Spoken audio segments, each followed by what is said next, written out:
I'm Melissa Crawford, 32 years old, and last Tuesday I lost everything. My marketing career vanished with company bankruptcy. Then my landlord delivered an eviction notice. With nowhere else to go, I arrived at my brother Ryan's doorstep, suitcases in hand. He welcomed me with open arms, but his wife Amber's eyes turned cold as ice.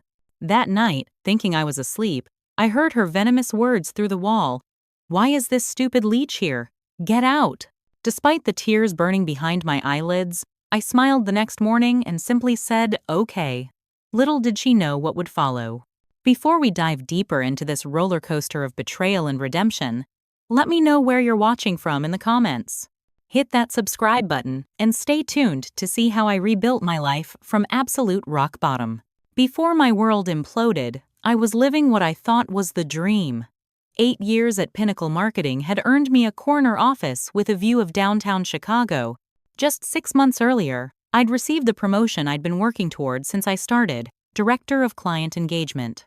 The raise allowed me to finally feel secure in my expensive but beloved apartment on Michigan Avenue.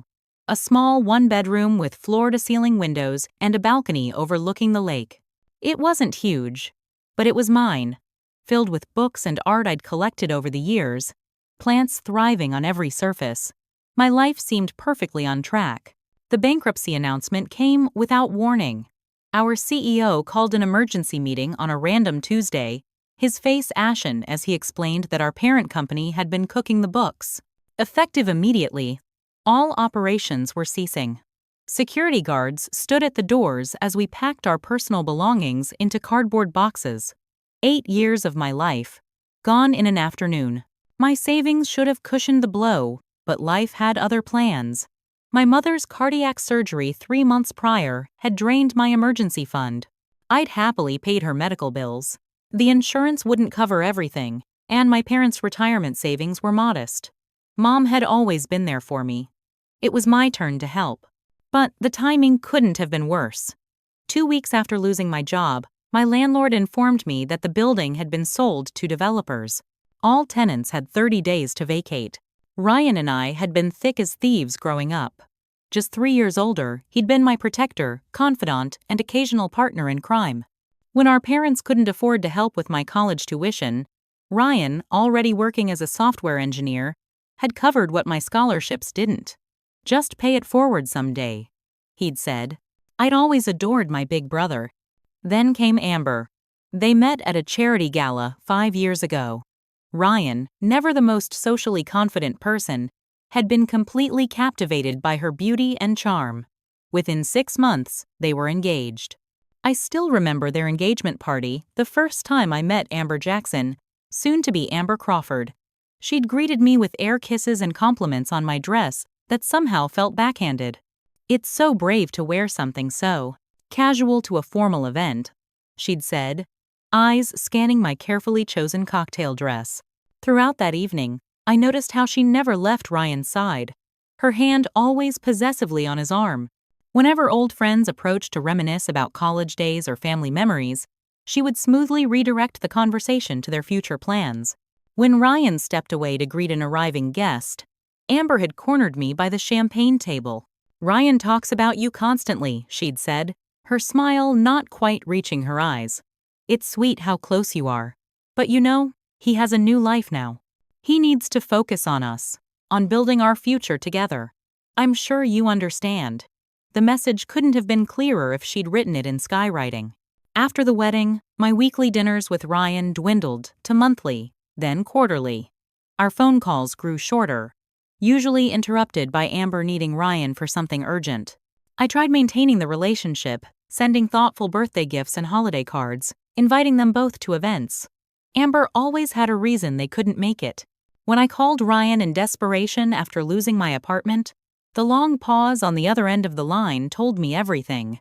I could hear him cover the phone, whispered conversation with Amber in the background. When he returned, his voice was strained.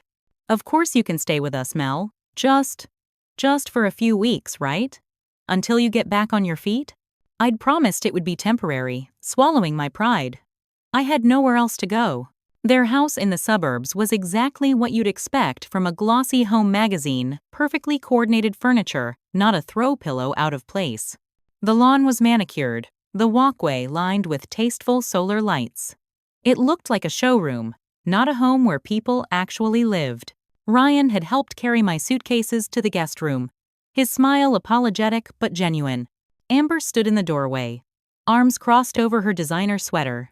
Her welcoming smile so false it might as well have been painted on. "We're so happy to help," she'd said for Ryan's benefit, her eyes communicating the opposite. Family should stick together in tough times. But the territorial way she placed her hand on Ryan's back as she spoke told me all I needed to know about where I stood in her household hierarchy. That night, as I unpacked my meager belongings in the pristine guest room, I promised myself I would find a job as quickly as possible. I would be the perfect house guest, quiet, helpful, and temporary. I had no idea just how difficult Amber would make keeping that promise. My first morning in the guest room, I woke to the sound of hushed but heated voices drifting through the too-thin walls.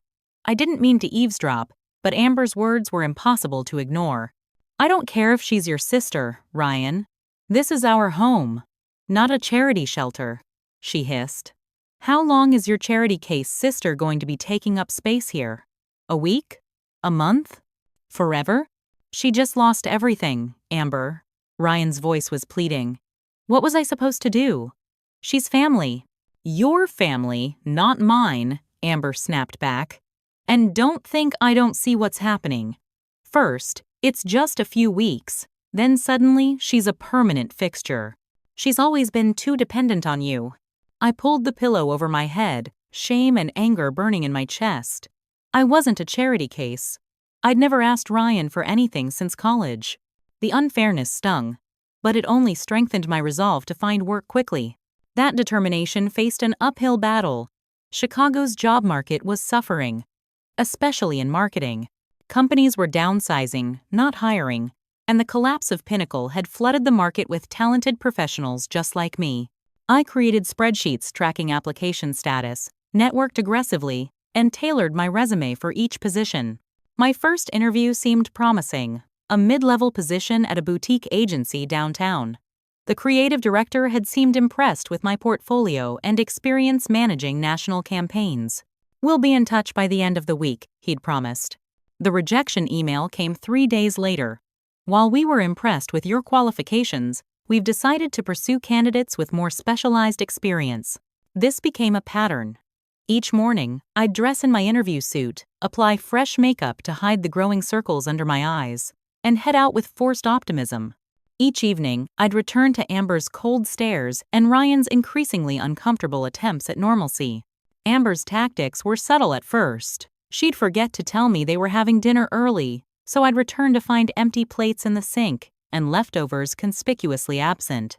She'd make phone calls in the living room, loudly discussing people who contribute to the household and setting boundaries with moochers. When I'd leave my toiletries neatly arranged in the guest bathroom, I'd return to find them rearranged or moved to a different shelf. "Oh, I was just organizing," she'd say with a smile that never reached her eyes. "This is the guest bathroom, after all. We need to keep it ready for actual guests." The emphasis on actual guests wasn't lost on me. The most infuriating part was how she'd talk about me to Ryan as if I weren't in the room. "Your sister left her shoes in the hallway again." Or "Your sister used the last of the coffee and didn't replace it." Never addressing me directly, always making me Ryan's problem. Our first major confrontation came about 3 weeks into my stay. I had been rushing to get ready for an interview and, mistakenly, used a small dab of what I thought was my own face cream from the bathroom counter. It turned out to be Amber's imported French moisturizer that cost more than my weekly food budget. I returned that evening to find Amber waiting in the kitchen, the empty jar displayed on the counter like evidence at a murder trial. "Do you have any idea how much this costs?" she demanded, holding up the jar. "This was specially ordered from Paris. It's not some drugstore garbage." "I'm so sorry," I said, genuinely remorseful. "I was in a hurry and thought it was mine. I'll replace it." Amber laughed, a sharp, humorless sound. "With what money? You don't have a job, remember? You're living off our charity." "Amber, that's enough," Ryan interjected, entering the kitchen. "It was an accident." "Of course you'd defend her," Amber whirled on him. You always do. It's always been Melissa this, Melissa that. Well, I've had it. This is my house too, and I'm tired of walking on eggshells around your precious sister. The argument escalated until Amber delivered her ultimatum. She needs to be gone in 2 weeks, Ryan. I mean it. Either she goes, or I'm going to my mother's. That night, lying awake in the guest bed, I realized I was damaging my brother's marriage just by being there. Whatever issues Amber and Ryan had, my presence was clearly making them worse. I needed to find a solution, and fast. The next morning, I woke up early with a new determination. If I couldn't leave immediately, I would at least make myself as unobtrusive as possible and try to ease the tension in the house. I started by making breakfast, nothing fancy, just scrambled eggs, bacon, and fresh coffee. I set the table with the fancy placemats Amber kept in the drawer for special occasions. When Amber came down, dressed impeccably as always, she paused at the sight of the prepared meal. Suspicion flickered across her face. I wanted to apologize properly for yesterday, I said, trying to sound casual, and thank you both for letting me stay. I know it's not easy having an extra person in your space. Ryan beamed appreciatively, but Amber merely nodded and picked at her food. Still, she didn't make any snide comments, which I counted as progress. Over the next 2 weeks, I established a pattern. I'd leave the house early for job hunting and return in the afternoon to clean the already spotless guest room, do a load of laundry that included their clothes, or prepare dinner. I bought small gifts for Amber, her favorite chocolates, a scented candle from a brand I'd heard her mention, a best-selling novel she'd talked about wanting to read. None of it seemed to thaw her icy demeanor, but the outright hostility had diminished somewhat. Ryan noticed my efforts and thanked me privately, looking relieved at the temporary truce. One evening, returning from another disappointing interview, I paused outside the house when I heard sobbing coming through the partially open window. It was Amber, crying in a way I'd never heard from her before, raw and uncontrolled. I feel like I'm losing you, she was saying to Ryan between sobs. Ever since she came, it's like you've forgotten about us. About our plans. That's not true, Ryan said gently. Melissa needs help right now. That doesn't change how I feel about you or our future. You don't understand, Amber continued, her voice breaking. My sister Caitlin was just like her, always in some crisis, always needing bailouts. She drained my parents emotionally and financially until there was nothing left for me. They missed my college graduation because Caitlin had gotten herself arrested again. Every birthday, every achievement was overshadowed by whatever drama Caitlin had created. I stood frozen, suddenly seeing Amber in a new light. Her hostility wasn't just about me. It was about fears from her own past, projected onto our situation. I'm not choosing Melissa over you, Ryan was saying, and she's nothing like Caitlin. She's never asked me for anything before this, and she's actively trying to get back on her feet. That's what they all say at first, Amber replied, her voice hardening again. You'll see. I quietly retreated to the front yard, waiting a few minutes before making a deliberately noisy entrance so they would know I was home. That night, I lay awake thinking about Amber's fears. While it didn't excuse her behavior, it helped me understand it better. Behind the perfect exterior was someone genuinely afraid of being abandoned or replaced. The next day brought unexpected good news. A mid-size marketing agency downtown was looking for a senior account manager. The position would actually be a step up from my previous role, with better benefits and more creative control. The phone interview went brilliantly, and they asked me to come in for an in-person meeting with the creative team. That interview went even better. Marcus Hamilton, the creative director, seemed genuinely impressed with my portfolio and ideas for their struggling retail accounts. By the end of our 2-hour meeting, he was talking as if I already had the position. We'll need to formalize everything, of course, he said, walking me to the elevator. But between us, you're exactly what we've been looking for. Expect a call in the next day or two to discuss details. I practically floated home, sharing the good news with Ryan over dinner. Even Amber managed a tight smile when Ryan enthusiastically toasted to my potential new job. The call never came. After 3 days of anxious waiting, I phoned the agency and asked to speak with Marcus. His assistant put me on hold for an unusually long time before Marcus came on the line, his tone noticeably cooler than during our interview. Miss Crawford, yes. I apologize for the delay in getting back to you. We've decided to go in a different direction with the position. May I ask what changed? I pressed, confusion and disappointment washing over me. You seemed very positive about my candidacy during our meeting.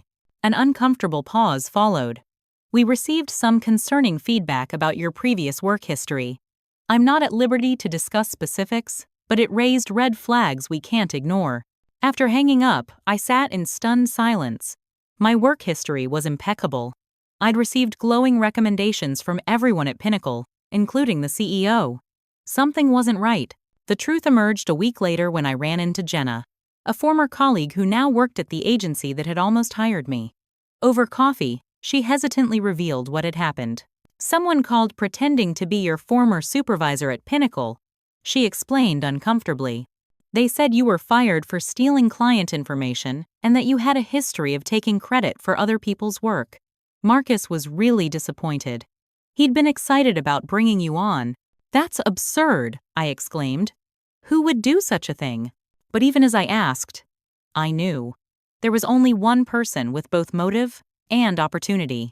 Amber had access to the house phone while I was out, and she'd seen the agency's information on my resume, which I'd left on the desk in the guest room.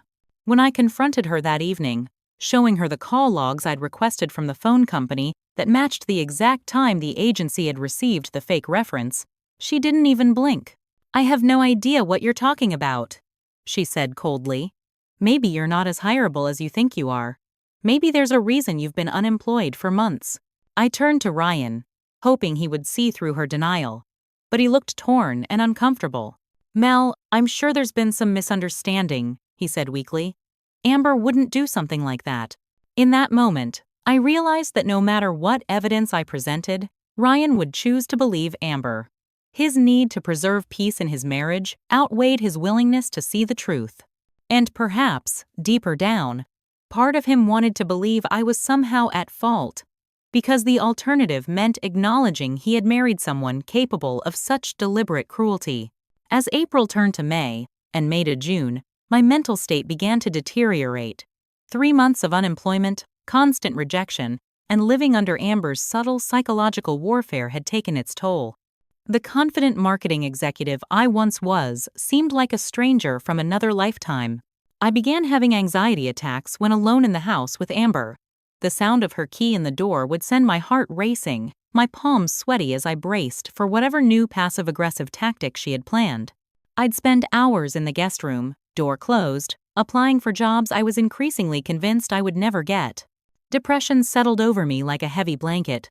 I stopped doing my hair, applying makeup, or wearing anything but the most basic clothes. Why bother? The few friends who still reached out were met with vague excuses about why I couldn't meet them. I couldn't bear to admit how far I had fallen.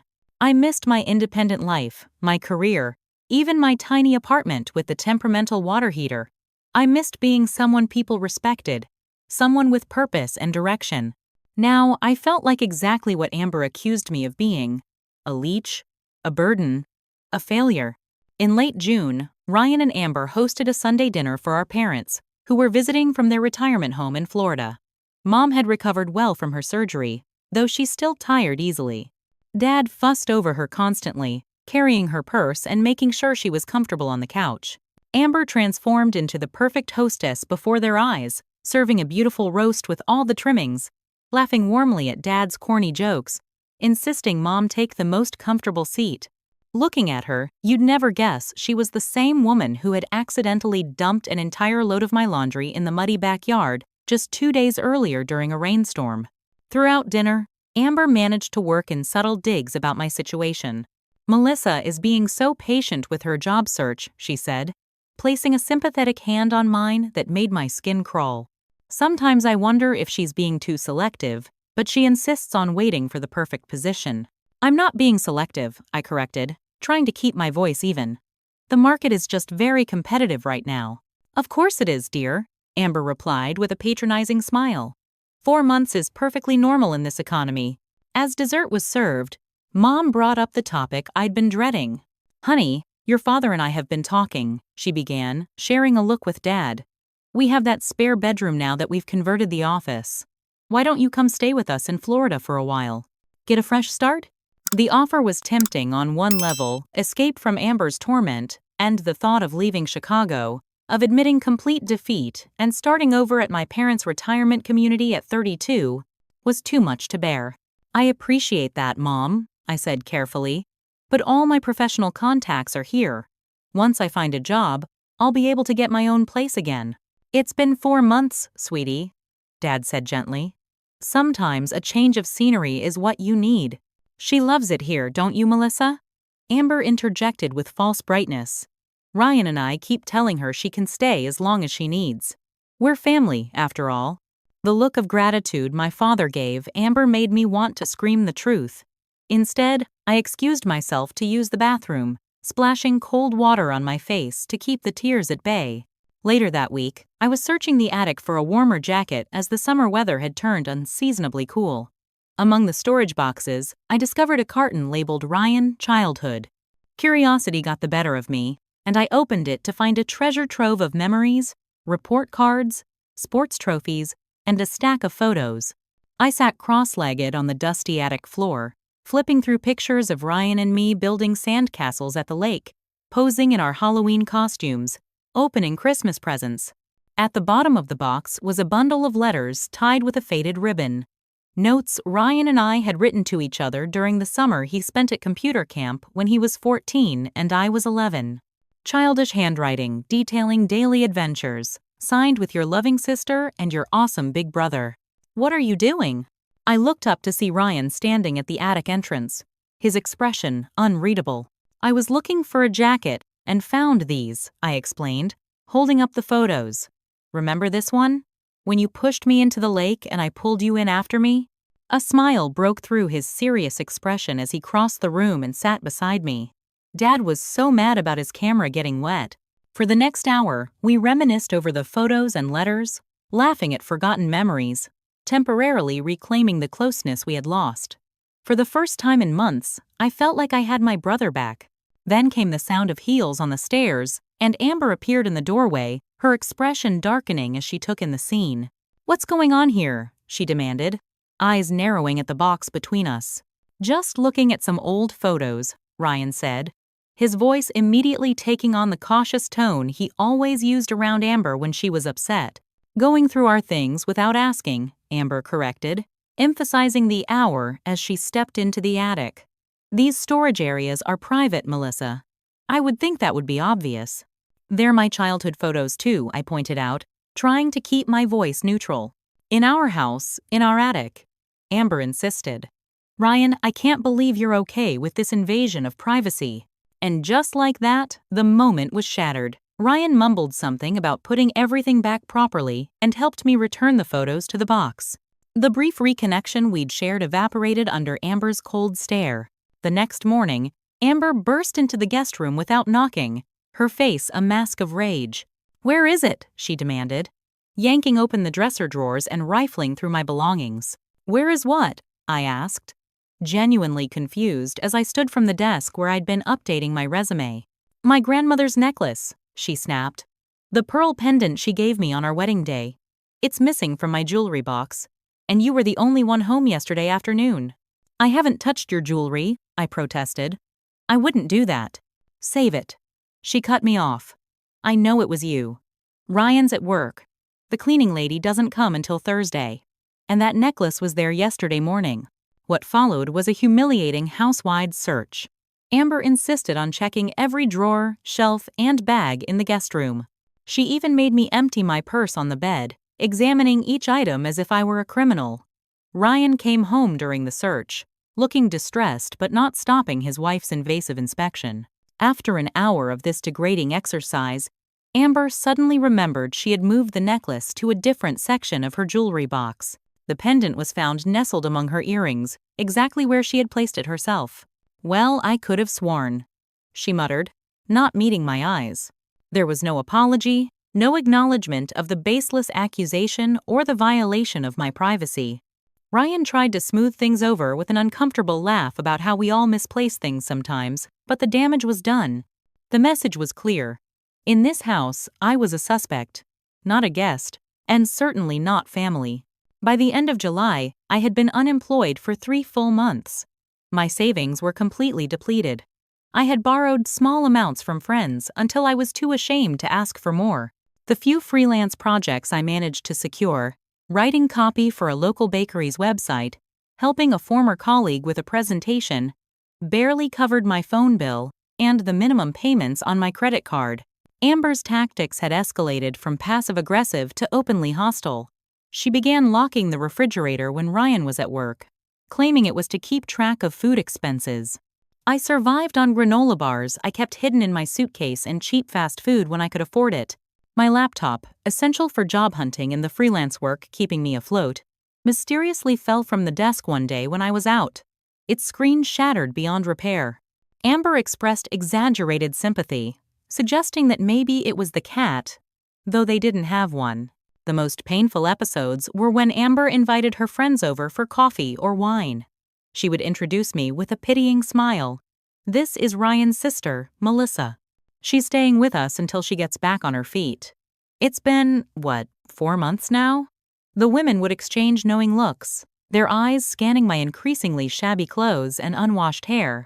I would overhear Amber on the phone in the kitchen, deliberately speaking loud enough for me to hear from the guest room. "I know, it's such a difficult situation. We can't just throw family out on the street, but it's been so long now." Yes, exactly. Some people just take advantage of kindness. No job prospects, at least none she's telling us about. I was desperately applying for positions I would never have considered before. Receptionist, retail, anything that would provide an income and a way out of Ryan and Amber's house. But even these applications went unanswered. The economy was struggling, and no one wanted to hire an overqualified former executive they assumed would leave at the first better opportunity. The final breaking point came on a rainy Friday in early August. I had spent the day at the library using their computers to apply for jobs, my phone off to save battery. I returned to the house around 7, soaking wet from the walk from the bus stop, looking forward to a hot shower and the leftover pasta I had hidden in the back of the pantry behind the holiday baking supplies. When I opened the front door, I was greeted by the sound of laughter and clinking glasses. The dining room was filled with people in cocktail attire, at least a dozen of Ryan and Amber's friends gathered around the elaborately decorated table. Amber spotted me first, her smile freezing on her face before transforming into a look of exaggerated concern. "Melissa, I tried calling you," she said loudly, drawing everyone's attention to my bedraggled appearance. "We're having a little dinner party for Ryan's promotion. I left you a message. My phone showed no missed calls or messages when I checked it later." Ryan looked up from his conversation, surprise and embarrassment crossing his face. "Mel, hey, I thought you were. There's plenty of food if you want to join us." Before I could respond, Amber glided to my side, linking her arm through mine as if we were the best of friends. "Everyone, this is our indefinite house guest I was telling you about. Ryan's sister," she announced to the table. "Poor thing has had such a rough time finding employment. We're just happy we can provide a safe haven, aren't we, darling?" The guests regarded me with expressions ranging from pity to discomfort to barely concealed amusement. I recognized several of them from Ryan's company, people who could potentially have helped me network, had I been introduced under different circumstances. "I'm actually not feeling well," I managed to say, extracting myself from Amber's grip. "Please, continue your evening." "Congratulations on the promotion, Ryan." I retreated to the guest room, humiliation burning through me as I heard conversation resume in the dining room, punctuated by Amber's artificial laughter.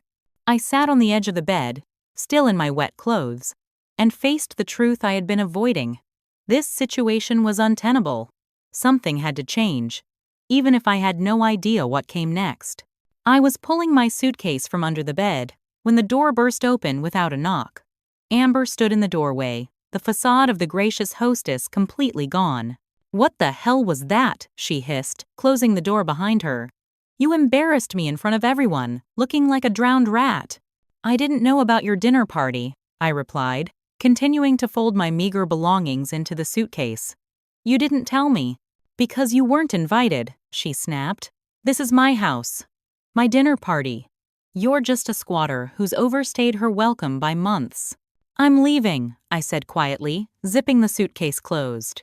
You win, Amber. Something in my calm acceptance seemed to infuriate her more than any argument would have. Her face contorted with anger as she stepped closer. You think this is a game? She demanded.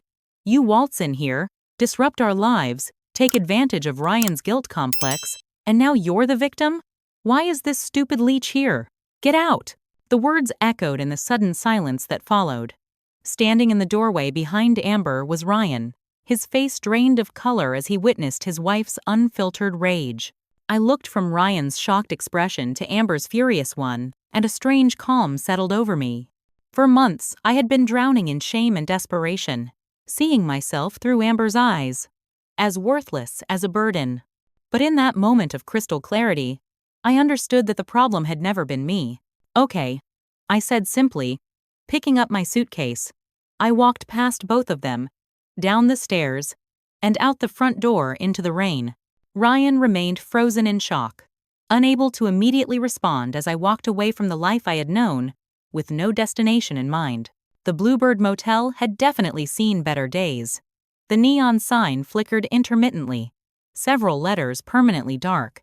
The room cost $68 per night, nearly the last of my money, charged to a credit card already dangerously close to its limit.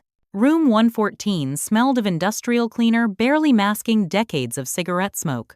The carpet was worn thin in pathways to the bathroom and bed, and the floral bedspread had faded to indistinct pastels. But it was clean enough. And it was a roof over my head.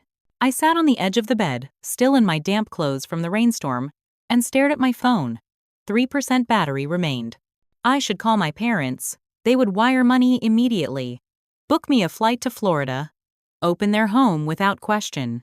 But the thought of explaining everything, of admitting how completely I had failed, was unbearable. Mom was still recovering. The stress wouldn't be good for her heart. I plugged in my phone and lay back on the stiff mattress, letting the tears come freely for the first time in months. I cried for the career I had lost, for the relationship with my brother that might never recover, for the confident, successful woman I used to be. Mostly, I cried from the bone-deep exhaustion of pretending I was okay when everything had fallen apart. Morning brought no solutions, just the harsh reality that I had perhaps 2 days before I would officially be homeless. I showered in the lukewarm water, dressed in my least wrinkled clothes, and headed to the motel office to check out. I couldn't afford another night. Rough night? Asked a voice as I approached the office. A woman about 15 years my senior stood smoking a cigarette beside the vending machines. Her brown hair was streaked with gray, pulled back in a practical ponytail.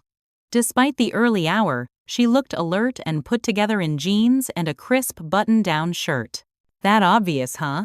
I attempted a smile, conscious of my puffy eyes and disheveled appearance. I've seen that look before, she said, putting out her cigarette. Hell, I've worn it myself. I'm Diana Fletcher, manager of this fine establishment. Her self-deprecating gesture encompassed the rundown motel. Melissa Crawford, I replied. Just checking out. Got time for coffee first? It's not great, but it's hot and free. Something in her direct, no-nonsense manner made me accept. We sat in the small office, ceramic mugs of surprisingly decent coffee between us. Diana didn't ask direct questions, but somehow her comfortable silence had me volunteering my story, the job loss, Amber's hostility, my dwindling options. So now I have about $200 to my name, a maxed-out credit card, and nowhere to go, I concluded, embarrassed by how much I had shared with a stranger. Diana considered me for a long moment. I lost everything at 42, she said, finally. Husband of 18 years decided he preferred his 24-year-old secretary. Took the house, the savings, most of our friends. I lived in my car for 2 weeks before I found this place. I'm sorry, I said, not sure how else to respond. Don't be. Best thing that ever happened to me. Though it sure as hell didn't feel like it at the time. She leaned back in her chair. Look, my night manager quit last week. Job comes with the room behind the office. Pay's not great, but it's something. Interested? I stared at her, certain I had misheard. You don't know me. I know you've got education and work ethic based on that marketing career. I know you've got resilience, or you'd have caved and called mommy and daddy by now. And I know desperation when I see it. She shrugged. Sometimes people just need a break. By that afternoon, I had moved into the small but clean room behind the motel office. My duties were straightforward: check in late arrivals, handle basic bookings, and be available for emergencies between 10 p.m. and 6 a.m. During the day, I would help with cleaning rooms, basic maintenance, and whatever else needed doing. The work was physically demanding in a way I wasn't used to. My first day of changing linens and scrubbing bathrooms left my hands raw and my back aching. But there was something immediately satisfying about the tangible results. A clean room ready for the next guest. A problem solved with my own hands. Diana was a patient teacher with a surprisingly wicked sense of humor. She showed me how to fix a leaky faucet, unclog a toilet, and talk down an irate guest. Hospitality is just marketing with bedsheets, she joked. You're selling comfort and a good night's sleep instead of whatever corporate garbage you used to peddle. My room was basic but became mine in small ways. A potted plant on the windowsill, a colorful throw blanket found at a thrift store, books borrowed from the public library stacked by the bed. For the first time in months, I had a space where I could exist without apology, without watching for disapproving glances, or bracing for criticism. The motel's regular clients were an education in themselves. There were the long-haul truckers who knew Diana by name and brought her local delicacies from their routes. The construction crews working on the highway expansion who stayed Monday through Thursday for months. The occasional family on a budget road trip. Kids excited by the novelty of a motel swimming pool despite its small size. And there were those in situations not so different from my own. People between homes, between lives, finding temporary harbor in the anonymity of a roadside motel. I learned to recognize the look, to offer an extra towel or later checkout without being asked. I kept my phone charged but rarely used it. Ryan had called and texted multiple times in those first few days, his messages growing increasingly worried. I finally sent a brief reply. I'm safe. Need time. Will be in touch when ready. He responded immediately, apologizing for Amber, offering money, asking where I was staying. I didn't answer. In mid-August, I saw Ryan's car drive slowly past the motel. He didn't stop, and I ducked back into the laundry room before he could spot me. I wasn't ready to face him, to hear explanations or apologies that wouldn't change what had happened. Part of me was still raw with hurt that he had allowed things to go so far, had chosen peace with Amber over standing up for me. Another part understood his impossible position, torn between wife and sister.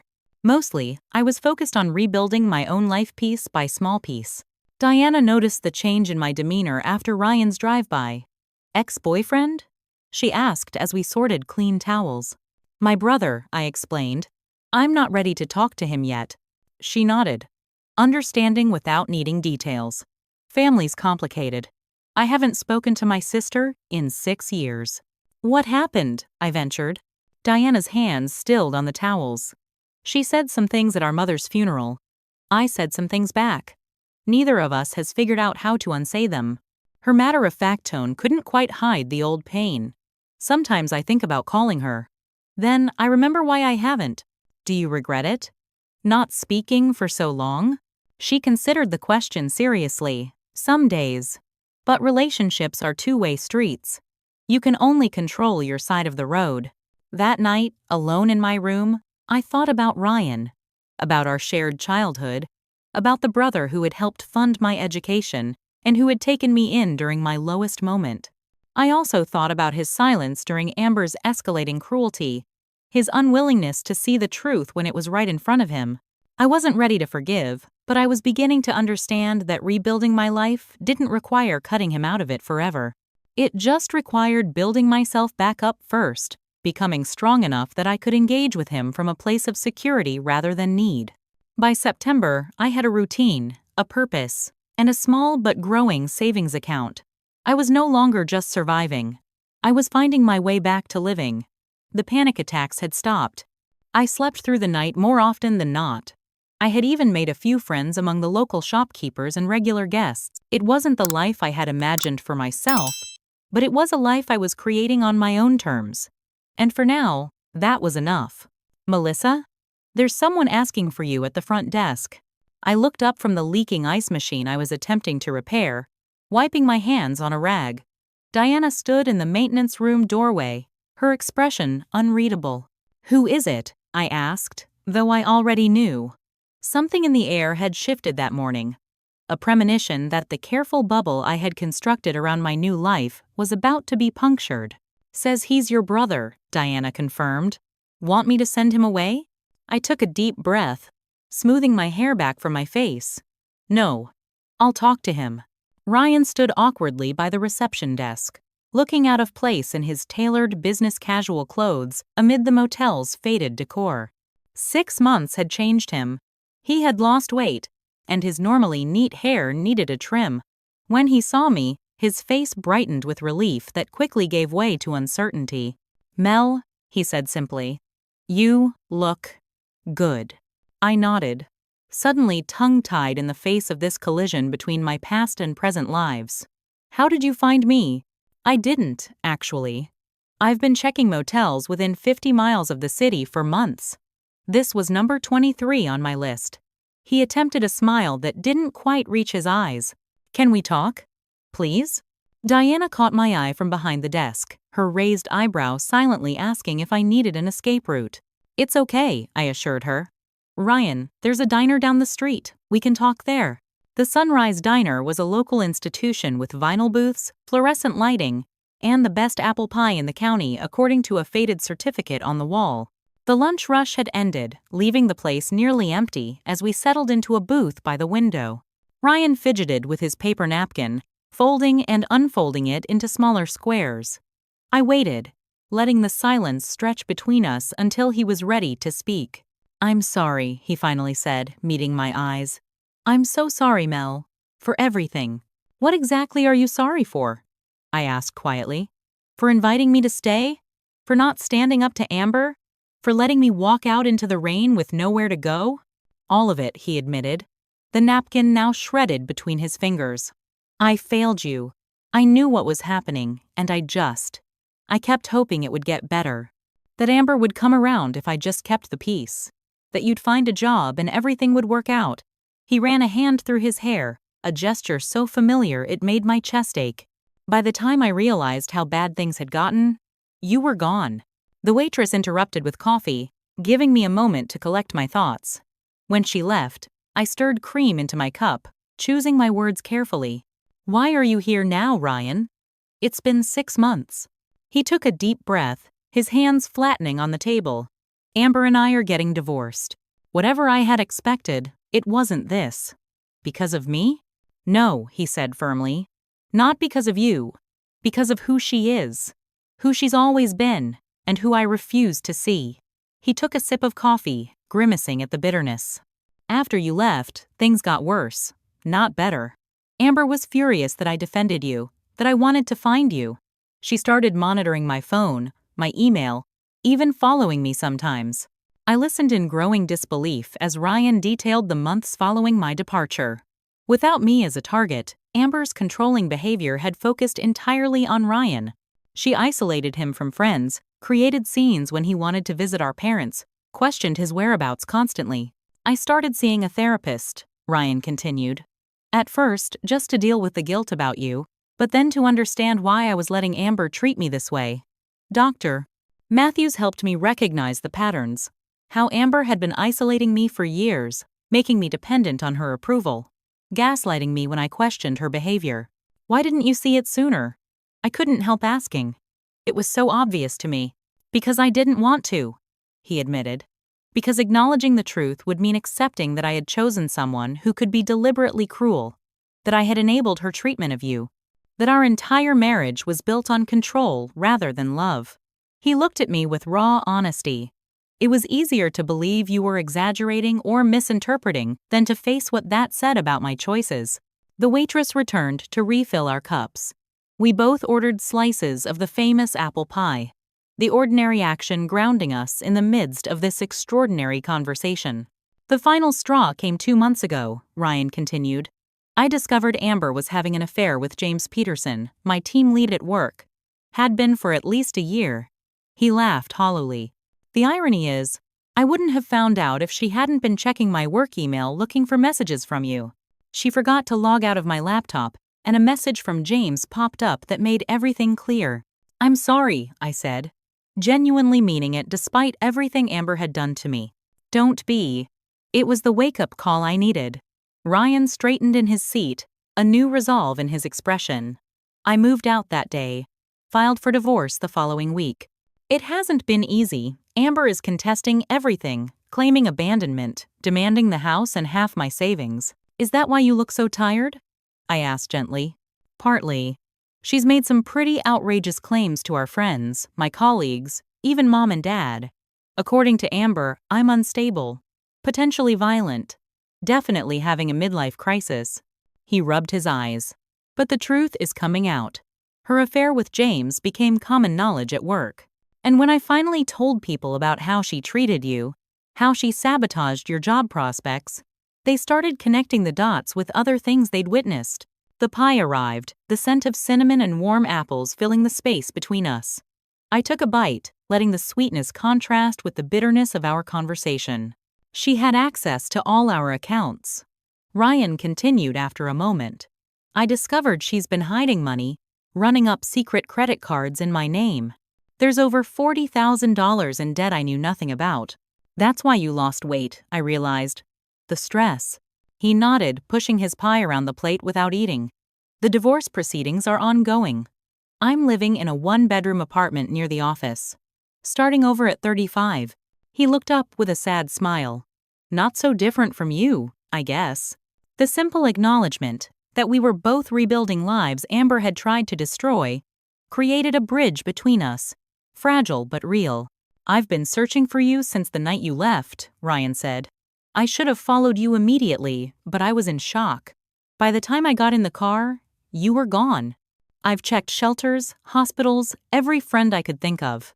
I even hired a private investigator, but he couldn't find any trace of you. It was like you'd vanished. I didn't want to be found, I admitted. At first because I was too hurt and humiliated. Then because I needed to prove to myself I could survive on my own. And you have, Ryan said, looking around the diner. Then back at me with something like admiration.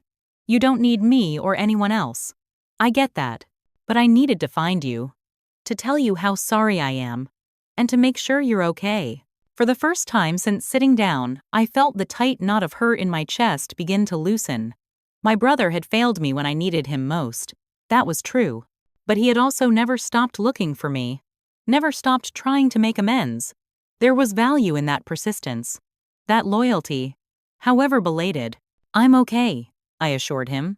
Meaning it. Not where I expected to be at this point in my life.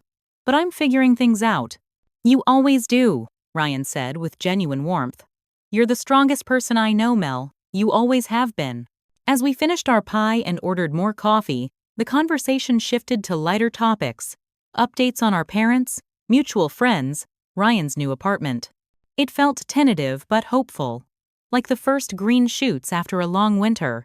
When we finally left the diner, the afternoon sun was casting long shadows across the parking lot.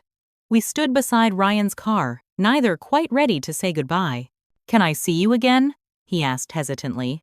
Maybe dinner next week. I'd like to hear more about what you're doing here. Your plans for the future. I considered the question, weighing the risk of reopening old wounds against the possibility of rebuilding something valuable. I'd like that, I decided. But Ryan, we can't just pick up where we left off. There's too much that happened. I know, he said seriously. I'm not asking you to pretend or to forgive everything overnight. I just want a chance to be a better brother than I was. As I watched him drive away, I felt both lighter and heavier, unburdened by the release of long-held hurt, but newly weighted with the responsibility of cautious trust. It would be a delicate balance, moving forward with clear eyes about the past. Back at the motel, Diana was checking in a family of 4, the children bouncing with excitement about the swimming pool. She raised a questioning eyebrow at me as I passed the desk. My brother, I explained when the family had departed with their keys. He's getting divorced from Amber. Diana nodded sagely. Figured something big had happened. You've got that shell-shocked look people get when their world shifts again? She studied me for a moment. You okay with whatever went down? I think I will be, I replied honestly. It's complicated. Family always is, she agreed. Speaking of complicated, I've been meaning to talk to you about something. I followed her into the small office, curious about her serious tone. I've been impressed with your work these past months. Diana began without preamble. You're quick to learn, good with the guests, and you don't complain about the less glamorous aspects of the job. Thank you, I said, surprised by the formal praise. I'm considering buying the neighboring property, the old Hartwell place, converting it into more units, maybe some with kitchenettes for extended stays. She leaned against the desk. If I do, I'll need a partner to help manage the expanded business. Someone with marketing skills to help rebrand the place, bring in a better clientele. Interested? I stared at her, momentarily speechless. You want me as a business partner? I don't have any money to invest. You've got skills and work ethic, which are harder to find than money, Diana replied pragmatically. The investment would be small to start, just enough for me to know you're committed. We can work out the details if you're interested. As I walked back to my room that evening, my mind spun with possibilities. Diana's offer represented a path forward I had never considered. Not a return to my old corporate life, but something new. Something built from the ground up with my own hands and brain. Ryan's reappearance had been equally unexpected, opening the door to healing a relationship I had thought permanently damaged. He had offered financial help for an apartment, a fresh start in the city. Both options had merit. Both represented different visions of my future. For the first time in many months, I felt not just the absence of despair but the presence of genuine hope. There were decisions to make, risks to weigh, but they were choices stemming from opportunity rather than desperation. That night, I sat on my bed with a notepad, making lists of pros and cons, calculating numbers, sketching possible futures. Whatever path I chose, I knew one thing with certainty. I would never again define myself by someone else's judgment, or allow my worth to be determined by circumstances beyond my control. The rock bottom I had hit 6 months ago had become, unexpectedly, the foundation for something new, something stronger, something authentically mine. Are you sure about this? Ryan asked, helping me carry the last box into my new apartment. Diana's offer seemed like a good opportunity, and you've become attached to that place. I set the box down in what would become my home office and surveyed the small but bright space. Sunlight streamed through windows that overlooked a neighborhood park, highlighting the freshly painted walls and gleaming hardwood floors. At 800 square feet, the apartment was modest compared to my former Chicago home, but it was mine in a way that place had never been. I'm sure, I confirmed. Diana and I talked it through thoroughly. The partnership offer stands whenever I'm ready, but we both agreed I should establish my own space first, build some savings, make sure the motel business is really what I want long term. The truth was more complex than I articulated to Ryan. Diana's offer had been genuinely tempting. A chance to be part of something growing, to apply my marketing skills in an unexpected arena. But after much reflection, I recognized that I needed to reclaim my independence completely before entering any new partnership, business, or otherwise. Besides, I added with a smile, I'm only 20 minutes away from the Starlight. I'll still help with the website redesign and social media strategy we've been planning. It's the perfect arrangement for now. Ryan nodded, understanding what I wasn't explicitly saying. My decision to find my own apartment rather than accept his offer of financial help for a down payment had been part of the same need for self-sufficiency. Our reconciliation was progressing, but some boundaries remained necessary. Our Sunday dinners had become a tentative tradition over the past 2 months. Sometimes at his apartment, sometimes at the diner near the motel, occasionally at a new restaurant we wanted to try. The conversations had grown easier, less fraught with unspoken recriminations. We were learning to be siblings again, with new respect for each other's boundaries and vulnerabilities. Mom called yesterday. Ryan mentioned as he broke down an empty box. She and Dad want to visit for Thanksgiving. I told them I'd check with you. The idea of seeing our parents still triggered complicated emotions. They had been shocked and hurt by my disappearance, then relieved when Ryan finally located me. Multiple phone conversations had begun the healing process, but I had avoided a visit, not ready to field their worried questions or witness their concern firsthand. I think I'm ready, I decided. They can see the new place, meet Diana. We could host dinner here.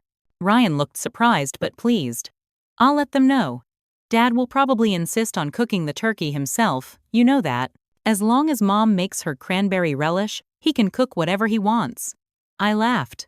After Ryan left, I continued unpacking, arranging books on shelves and hanging the few pieces of art I had acquired. One was a watercolor of the Starlight Motel painted by Eleanor Reed, an elderly guest who stayed 1 week each month to visit her sister in the nearby nursing home.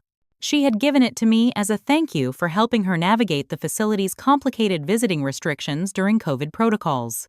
The painting captured the starlight in early morning light, transforming the rundown motel into something almost magical. It reminded me daily that perspective can change everything, that beauty can be found in unexpected places. My marketing skills had indeed proven valuable at the motel. A social media presence highlighting the property's retro charm and Diana's dedication to cleanliness had begun attracting a new clientele, younger travelers appreciating the authentic road trip Americana aesthetic, business people tired of corporate chain hotels, even the occasional travel blogger seeking off the beaten-path accommodations. A feature in a popular travel blog about hidden gems of the Midwest had brought a surge of bookings that strained our limited capacity, hence Diana's interest in expansion. The Starlight was developing a reputation for personalizing each guest's experience, a trait large hotels couldn't match. I had discovered that I enjoyed hospitality work far more than I had expected. The immediate feedback of a grateful guest, the problem-solving required for each unique situation, the tangible results of my efforts, all provided satisfaction my corporate career had often lacked. The motel had forced me to develop practical skills I'd never needed before. I could now fix minor plumbing issues, troubleshoot electrical problems, and negotiate with suppliers. I had learned to diffuse tense situations with difficult guests and create systems that improved efficiency. Each new skill added to my growing confidence. Most importantly, I had built genuine connections with people from all walks of life. Diana had become both mentor and friend, her practical wisdom guiding me through the process of rebuilding. Eleanor and other regular guests formed a kind of extended family. Even Kayla, who owned the small cafe next door to the motel, had become a close friend. Our morning coffee sessions a cherished ritual. My phone chimed with a text from Diana. Office printer throwing tantrums again. When you're settled, come help tame the beast? I smiled, typing back. Be there tomorrow. Save me a coffee. This was my new normal, 1 foot in each world, bridging my past skills with my present reality, creating a future entirely of my own design. A week later, Ryan and I hosted our parents for Sunday dinner at my apartment. Mom fussed over the small space, suggesting furniture arrangements and offering to send curtains she had recently made. Dad explored the neighborhood, reporting back on the best coffee shop and nearest hardware store with the enthusiasm of a scout returning from reconnaissance. This is a nice area, Melissa, Mom said, helping me set the table. Good neighbors close to shops, you seem settled here. I caught the question in her observation. I am, Mom. It's not what I planned, but I'm actually happy. And the motel job, she asked carefully. Is that still temporary, or? It's evolving, I explained. Diana's teaching me the business side of things. I'm helping modernize their marketing and operations. It's a good partnership. But you have a master's degree, she reminded me, the old worry creeping into her voice. All those years in corporate marketing, which taught me skills I'm using every day, I interjected gently, just in a different way than before. Dad joined us, overhearing the last part of our conversation. Your mother just wants to make sure you're challenging yourself, he explained. Using your potential. I know, I acknowledged. But potential doesn't have to look the way we expect. I've learned more about business running a 20-room motel than I did managing million-dollar marketing campaigns. Ryan arrived with dessert, and the conversation shifted to lighter topics. But later, as we shared coffee and the pumpkin pie he had brought, Dad surprised me. We're proud of you, Melissa, he said simply. Both of you, he added, including Ryan. You've been through hell this past year, and you've both come out stronger. Different, maybe, but stronger. Mom nodded in agreement, reaching over to squeeze my hand. I worried when we couldn't find you, but looking at you now, her eyes grew misty. You remind me of myself after my divorce from your father's brother. Starting over was terrifying, but it led me to your dad, to the life I was meant to have. It was the first time Mom had directly referenced her first marriage in years. The parallel she drew, between her life-changing crisis and my own, offered a perspective I hadn't considered. My mother, always the picture of stability in my eyes, had also faced her own rock bottom and emerged transformed. As our parents prepared to leave, promising to return for a longer visit at Thanksgiving, I felt a sense of completion. Not an ending, but the closing of one chapter and the confident beginning of another. 1 year after walking out of Ryan and Amber's house into the rain, my life bore little resemblance to what I had once considered success. My income was a fraction of my former salary. My living space was smaller, my possessions fewer, my professional title less impressive by conventional standards. Yet I was happier, more centered, more authentic than I had been in years. The crisis that had seemed like the end of everything had become the catalyst for something truer. The rock bottom I had hit had forced me to question what really mattered, what success actually looked like when stripped of external validation and societal expectations. I had learned that resilience isn't about avoiding falls, but about how you rise afterward, that sometimes the most growing happens in the dark, like seeds underground pushing through soil toward light. That worth is inherent, not earned through achievements or others' approval. These weren't just abstract lessons, but lived truths that had restructured my understanding of myself and my place in the world. In losing everything, I had found what couldn't be taken away: my capacity to adapt, to create connection, to rebuild from nothing. As I waved goodbye to my family from the apartment steps, I felt a profound gratitude for the journey, difficult as it had been. Not because I would choose to relive it, but because it had revealed strengths I might never have discovered otherwise. The next chapter remained unwritten. Perhaps I would eventually become Diana's business partner. Perhaps I would find yet another unexpected path. The difference was that now I trusted myself to navigate whatever came next, to build meaning and purpose regardless of circumstances. I have a question for you watching this video. What unexpected crisis became the foundation for something better in your life? Share your story in the comments below.